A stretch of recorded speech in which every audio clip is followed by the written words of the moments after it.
In this video, I'll go through the top 3 productivity apps I use, how I use them, and why they are important. If you're new here, my name is Jarle, and on Early Owl, we learn to increase our output without changing our input. As I was working on this video, I noticed right away that the 3 different apps fit quite neatly into what I think are the 3 most important pillars of productivity, which is probably not a coincidence. The 3 different apps and concepts I want to talk about is Capture, where I use ToDoist, and then Organization, where I mostly use Notion. And the last one is Efficiency, where I'll talk about Albert. One very important piece of advice I want to give, which is relevant, I think, both for people who have tried a bunch of different apps like this and for people who haven't tried anything, is to just keep it simple. If you're new to trying out these types of apps or systems, then it's very easy to feel overwhelmed and kind of just put it off because you feel like there's a lot of groundwork you need to do and that it's hard to set up, when in reality, it doesn't have to be at all. And if you're more seasoned when it comes to productivity apps, then it's very easy to get lost in trying to tweak these systems and spend a bunch of time researching or optimizing it, when in reality, you almost never get much benefit out of that. You get 90% of the benefit from doing 10% of the effort.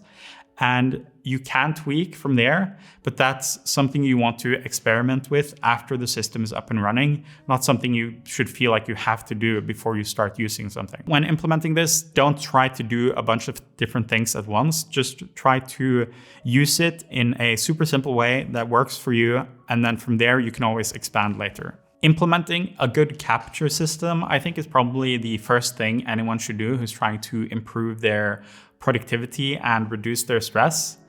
I think I first read about this in Getting Things Done, where he suggests having a physical capture inbox, which is one way to do it. The most important thing is just that you are able to add a task from anywhere you are on the computer just by typing a hotkey. For me, I think it is Control-Command-A.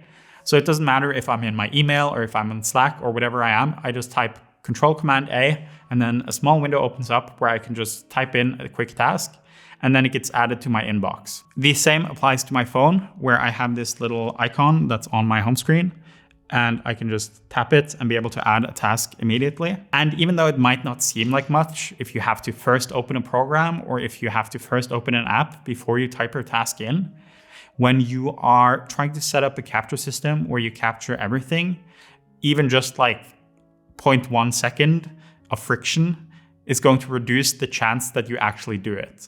So the only thing that matters for a capture system is that you have something that is incredibly easy to capture into. And this only really works if you actually capture everything. The goal here is to get to a state where you no longer have to trust your brain to remember things, and instead can just trust that if there's something you need to be aware of, the system will capture it and then you will process it later. And this not only does wonders for not forgetting things and for prioritizing them correctly because you have them written down, but it also just eases the load off your mind. I remember before I started using a capture system, or in the times where I'm kind of not using a capture system as well as I should be, then I often have this little background process going that every so often tells me wait, am I forgetting something right now? Is there something I should be doing that I'm not aware of?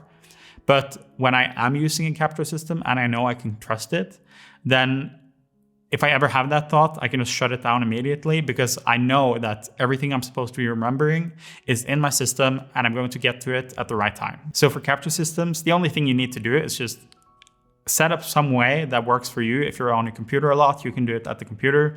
If you're not on the computer a lot, you would want to use your phone or some sort of dictation device or some physical notebook.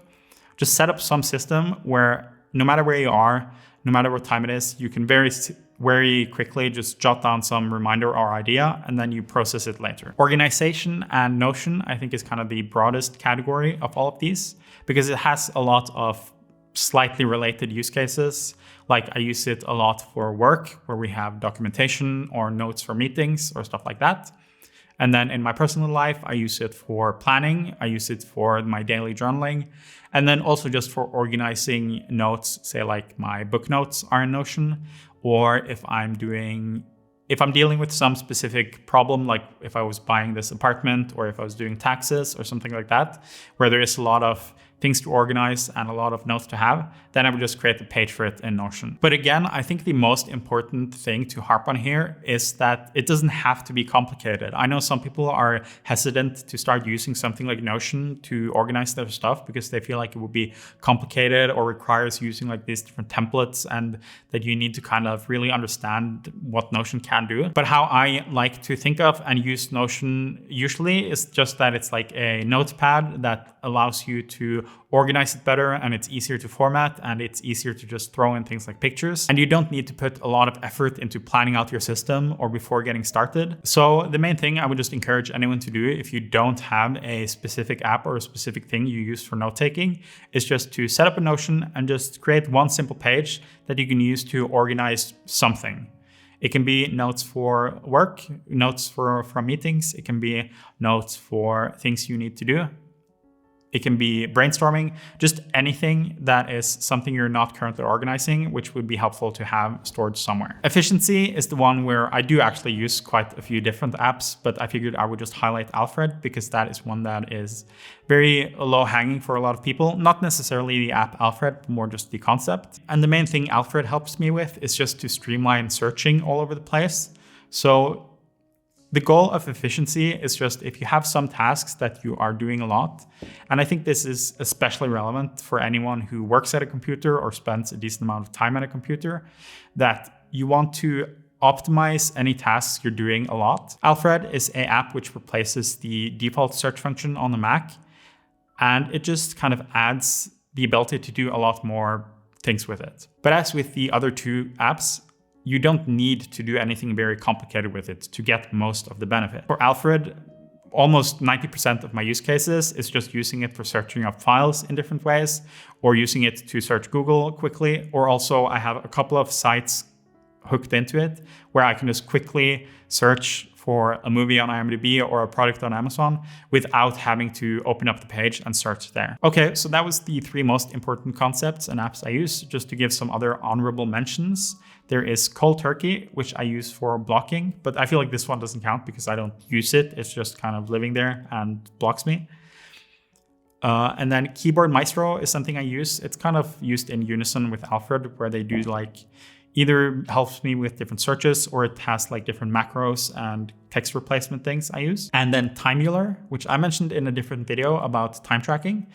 But that one, again, I don't really use. It just kind of runs in the background and tracks my time. And it's more about the intentionality it gives me than it is about anything I get out of the software itself. 1Password is another great app which I use for organizing passwords, and it just saves me a bunch of headaches. And I'm very glad. Like the transition period was a bit shaky for a little while, but now I'm very glad to just have one place with all my passwords and they're securely stored and I'm happy with them. Pocket Cast for listening to podcasts. Again, calling this a productivity app is a bit of a stretch, but you can easily improve your productivity by listening to the right podcast. So I figured I would mention it. Hopefully there was something useful for someone in this idea.